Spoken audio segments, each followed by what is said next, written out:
समस्त praise the Lord मोर प्रिय माने आज अनुग्रहर सत्यता संबंध में आपण निकट में रखा चाहे जहाँ जौन लिखित सुषमाचार 3:27 बेले लिखा जाए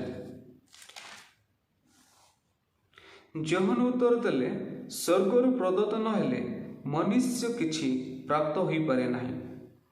आम माने जहाँ किछि पाइछु और जहाँ किछि होइछु समस्त विषय प्रभु जीशुख्रीष्टर अनुग्रह एवं दया द्वारा पाइछु और मध्य होइछु।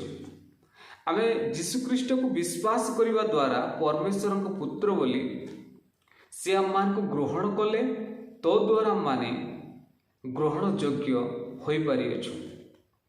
जेते बेले मोर प्रिय माने जड़े व्यक्ति गृह रे आपण जानती से व्यक्ति जदि आपण को तांको गृह रे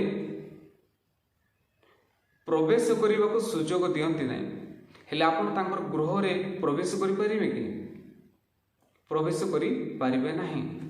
सेपरि हम यीशु ख्रीष्ट को जदि विश्वास करने द्वारा आम मान को से ग्रहण करि न थांते हेले आम माने केबे मध्य ग्रहण योग्य होई पारि न थांतो किंतु से आम मान को विश्वास करिया सुजोग देले आ से ग्रहण करितवा द्वारा आम माने ग्रहणर योग्य होइछु।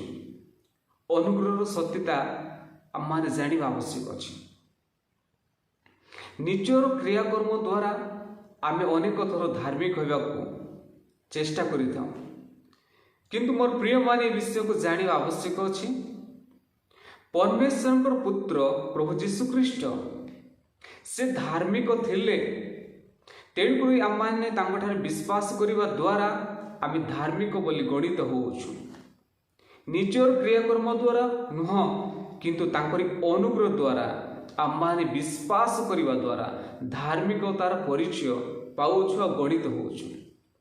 मु निजर धर्म कर्म करी मु पवित्र हेबि बोली जेते बेले चेष्टा करिबा आमे कदापि केबे मध्य पवित्र होई परिबानी किंतु जीशुख्रीष्ट को शरीर एकाथर के उत्सर्गीकृत हेबा द्वारा से इच्छा हेतु आम माने तांकर पवित्र रक्त द्वारा धार्मिक होछु और पवित्र मध्य होई पारछु। ये सत्यता आम मान को जानिबार आवश्यक अछि। जौन लिखित सुषमाचार 6:65 पदरी बेले लिखा जाए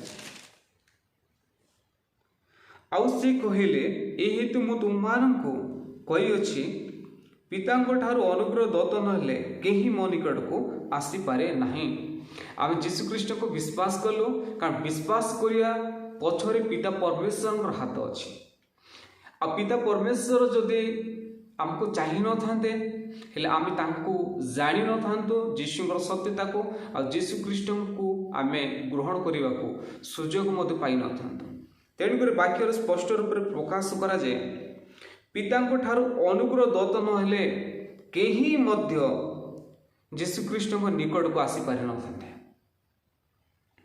आमे जीशुख्रीष्ट को ग्रहण करियछु जानियछु केवल पिता परमेश्वरंकर दया और जीशुख्रीष्टर अनुग्रह प्रेम द्वारा आमे प्रेमर परिचय मध्य जानि नथलो आ प्रेम माने कोन ता मध्य आमे परिचित होई नथलो किंतु जीशुख्रीष्ट निजे आमे पापी थिबा समय रे समग्र मानव जाति निमंते से अपना जीवन देवा द्वारा आमे से प्रेमर प्रकृत परिचय को आमे जानि पारियोछु आ पाइ पारोछु। ए सत्यता को जानतु अनुग्रह सत्यता आमर कर्म द्वारा आम के धार्मिक होई न थान कि जीशुख्रीष्ट धार्मिक बोली विश्वास करने द्वारा आम धार्मिक बोली गणित होछु आ से क्रूस रे आपण जीवन देवा द्वारा से पवित्र रक्त द्वारा आम मान पवित्र मध्य होई परियोछु। जेते बेले में जड़े रोगी व्यक्ति को प्रार्थना करिथाउ से जदि सुस्थ हो जाए सेते बेले हम कोन कहिथाउ मु प्रार्थना करिबा द्वारा मु से व्यक्ति को सुस्थ कलु बा मु सुस्थ कली तेणु से सुस्थ हो पारा किंतु सत्यता को जानतो प्रभु जीशुख्रीष्ट आपण से व्यक्ति ठारे प्रार्थना करने को सुजोग देले आउ से अनुग्रह प्रदत्त करने द्वारा से व्यक्ति सुस्थता हो पारा ଆପଣଙ୍କ ଦ୍ୱାରା ସୁସ୍ଥତା ହୋଇପାରିନଥାନ୍ତେ କଦାପି, କିନ୍ତୁ ଯୀଶୁଖ୍ରୀଷ୍ଟ ଅନୁଗ୍ରହ କଲେ, ତେଣୁକରି ସେ ବ୍ୟକ୍ତିକୁ ସୁସ୍ଥ କଲେ। ଏଫେସୀୟ 2:8 ଲେଖାଯାଏ, ଅନୁଗ୍ରହରେ ବିଶ୍ୱାସ କରିବା ଦ୍ୱାରା ତୁମମାନେ ପରିତ୍ରାଣ ପାଇଅଛ, ତାହା ତୁମ ନିଜ ଠାରୁ ହୋଇନାହିଁ, ତାହା ଈଶ୍ୱରଙ୍କର ଦାନ ଅଟେ। Everything is gift of God. ପ୍ରତ୍ୟେକ ବିଷୟ ହେଉଛି ଈଶ୍ୱରଙ୍କର ଦାନ ଅଟେ। ସୁସମାଚାର ପ୍ରଚାର କରିବା ମଧ୍ୟ ତାହା ହେଉଛି ଈଶ୍ୱରଙ୍କର ଦାନ ଅଟେ। ମନ ପରିବର୍ତ୍ତନ କରିବା ମଧ୍ୟ ଈଶ୍ୱରଙ୍କର ଦାନ ଅଟେ। ହିଲିଂ କରିବା ମଧ୍ୟ ଈଶ୍ୱରଙ୍କର ଦାନ ଅଟେ। ଭାବବାଣୀ ମଧ୍ୟ କହିବା ଈଶ୍ୱରଙ୍କର ଦାନ ଅଟେ। ସମସ୍ତ ବିଷୟ ଦାନ ଅଟେ, କିନ୍ତୁ ଗୋଟିଏ ବିଷୟ ପ୍ରଭୁ କହିଛନ୍ତି, ଆପଣା ପ୍ରତିବାସୀକୁ ଆତ୍ମତୁଲ୍ୟ ପ୍ରେମ କର। ଆମେ ପ୍ରେମର ପରିଚୟ ପାଇନଥିଲୁ, ପ୍ରେମ ସମ୍ବନ୍ଧରେ ଜାଣିନଥିଲୁ, କିନ୍ତୁ ସେ ଆମେ ପାପି ଥିବା ସମୟରେ ପ୍ରେମ କରିବା ଦ୍ୱାରା ସେ ପ୍ରେମର ସତ୍ୟତା ଆମେ ଜାଣିପାରିଲୁ। ତେଣୁ ଆମମାନେ ଅନ୍ୟକୁ ଯଦି ପ୍ରେମ କରୁଛୁ, ତାମାନେ ପ୍ରଭୁ ଯୀଶୁଖ୍ରୀଷ୍ଟଙ୍କ ଇଚ୍ଛାକୁ ସଫଳ କରୁଛୁ। ଆମମାନଙ୍କ ଜୀବନରେ ଯୀଶୁଖ୍ରୀଷ୍ଟ ତାଙ୍କର ଅନୁଗ୍ରହ ଦ୍ୱାରା ସେ ଆମମାନଙ୍କୁ ପୁତ୍ରତ୍ୱର ଅଧିକାର ଦେଇଅଛନ୍ତି। ଆଉ ପୁତ୍ରତ୍ୱର ଅଧିକାର ଦେଇ ସେମାନେ ଆମମାନଙ୍କୁ ରାଜକୀୟ, ଯାଜକ, ପବିତ୍ର ଜାତିର ଲୋକ, ଈଶ୍ୱରଙ୍କର ମନୋନୀତ ବଂଶ କରିଅଛନ୍ତି। ଆପଣଙ୍କୁ କିଏ ବାଛି ଅଛନ୍ତି ତାହା ଜାଣିବାର ଅଛି। ଆପଣଙ୍କୁ କିଏ ପସନ୍ଦ କରୁଛନ୍ତି ତାହା ଜାଣିବାର ଅଛି। ଏ ଜଗତ ଲୋକ ହୁଏତ ଆପଣଙ୍କୁ ପସନ୍ଦ କରିପାରିବେ କି ଗ୍ରହଣ କରିପାରିବେ, ତାହା ମୁଁ ଜାଣିନି, କିନ୍ତୁ ଗୋଟେ ବିଷୟ କହିବା ଚାହେଁ, ଆପଣଙ୍କୁ ଯୀଶୁଖ୍ରୀଷ୍ଟ ବାଛି ଅଛନ୍ତି, ପସନ୍ଦ କରିଅଛନ୍ତି ଓ ଗ୍ରହଣ କରିଅଛନ୍ତି। ତେଣୁକରି ଆପଣମାନେ ମନୋନୀତ ବଂଶ ଓ ରାଜକୀୟ, ଯାଜକ, ପବିତ୍ର ଜାତିର ଲୋକ ହୋଇଅଛନ୍ତି। ଏ ସତ୍ୟତାକୁ ଜାଣନ୍ତୁ ମୋର ପ୍ରିୟମାନେ। ଅନୁଗ୍ରହର ସତ୍ୟତା ଆମର କର୍ମ ଦ୍ୱାରା ନୁହଁ, ଆମର ଧାର୍ମିକତା ଦ୍ୱାରା ନୁହଁ, ଆମମାନଙ୍କର ଚେଷ୍ଟା ଦ୍ୱାରା ନୁହଁ, କିନ୍ତୁ କେବଳ ତାଙ୍କରି ଅନୁଗ୍ରହ ଦ୍ୱାରା ଆମମାନେ ହୋଇଅଛୁ। ଆଉ ଯାହା ପାଇଛୁ ତାଙ୍କର ଅନୁଗ୍ରହ ଦ୍ୱାରା ହିଁ ପାଇଅଛୁ।